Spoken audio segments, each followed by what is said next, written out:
Hello, habari rafiki na mdau wa teknolojia. Leo hii niko hapa kwa ajili ya kukuelimisha masuala mbalimbali yanayohusiana na teknolojia. Je, unajua kwamba kila unapoposti picha au kushare story kuna kampuni kubwa inakusanya data yako?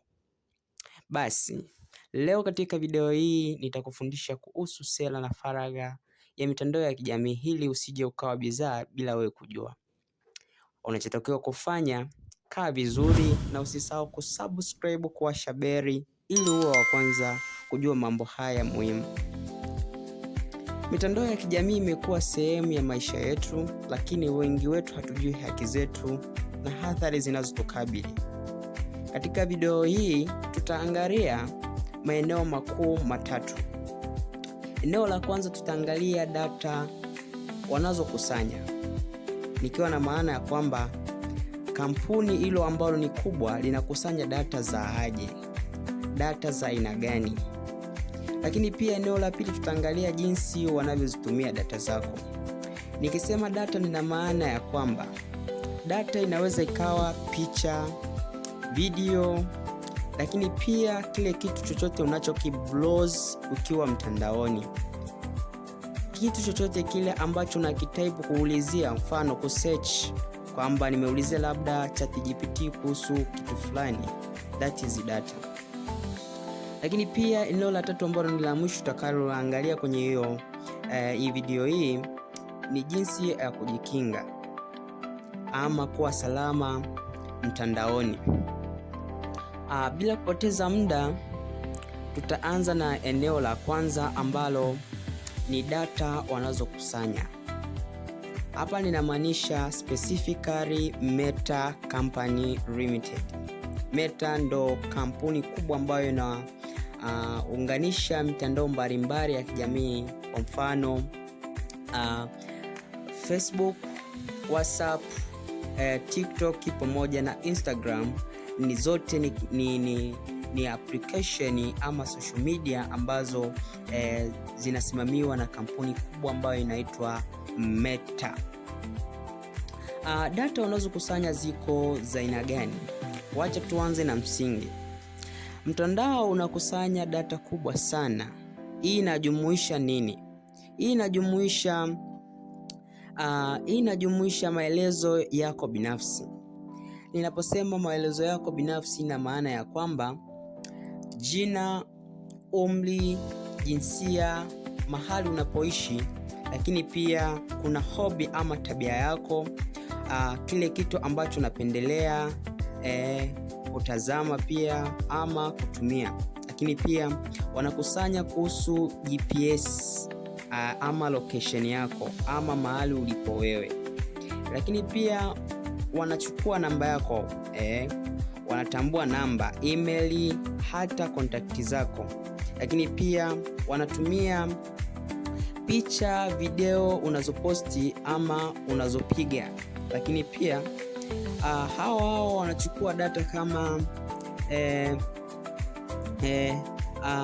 sasa ikitokea kama haujaposti kitu chochote, basi kuna mfumo ambao ni algorithm unafahamu kupitia unachokibrowse. Hata kama wewe hujawahi kuposti chochote kile mtandaoni, lakini unachokibrowse ama kusearch kwenye mtandao, algorithm itakutambua kwamba wewe utakuwa ni mtu wa aina gani kupitia hicho kitu ambacho unachokibrowse.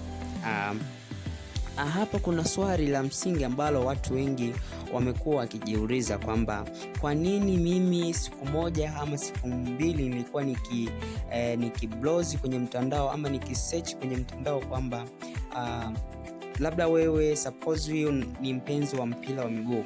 Sasa ulikuwa ukifuatilia labda msimu huu wa kombe la dunia kwamba timu gani imewin labda robo finali na ipi ambayo imewini makundi. Lakini ukiingia tu kwenye mtandao unaona unaletewa zile tunaziita ads, unaona zinaingia kwenye mtandao. Hata kama hujaulizia unaona zinakuletea zile notification ambazo ni za mpira.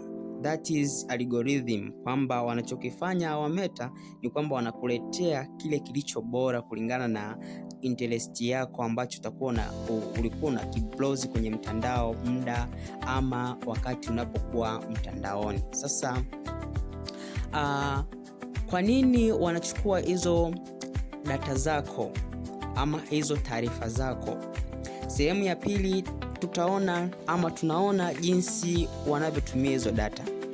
Sehemu ya pili hii tutaona ni kwa jinsi gani data zako zinatumika ama zinatumiwa na hii Meta company. Reason ya kwanza ama sababu ya kwanza kwa nini wanatumia hizo data zako ni kwamba data hii ama data hizi zinatumika kwa mambo matatu makubwa. Naomba unisikilize vizuri hapo.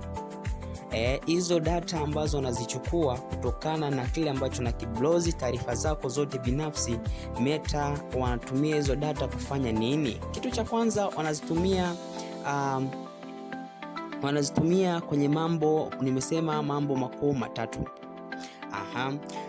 Jambo la kwanza ambalo wanachukua data zako na kuzitumia ni sehemu ya matangazo yanayokufaa, kwa maana ya zile heads ambazo unakuwa unaziona zinaingia pale kama notification unapo browse kitu mtandaoni. Kabla hujaletewa kile kitu, zile heads huwa zinakuja. Hii inatokana na data ambayo unakuwa au wamechukua kutokana na taarifa zako muhimu. Kwa hiyo hawawezi wakakuletea ile heads ambayo data zako haziendani na kile kitu. Wanachokifanya wanalinganisha ile interest yako ndiyo data ama ile heads ambayo wanakutumia.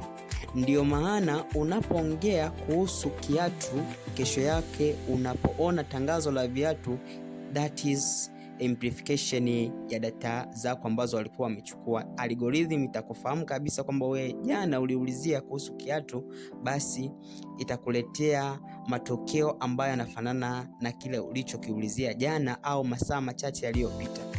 Sehemu ya pili ni kuboresha algorithm. Nimesema sehemu ya kwanza ni matangazo yanayokufaa. Sehemu ya pili ni kuboresha algorithm. Kwa nini wanatumia data zako kuboresha algorithm?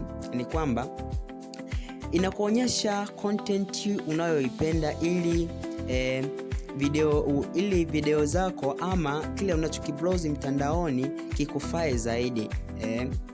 That's why wanaboresha algorithm kutokana na data zako. Lakini eneo la tatu ni kushiriki na wengine. Na maana kwamba kuna collaborator, kwamba wakati mwingine data inashikiliwa na wauzaji au hata serikali kulingana na sheria.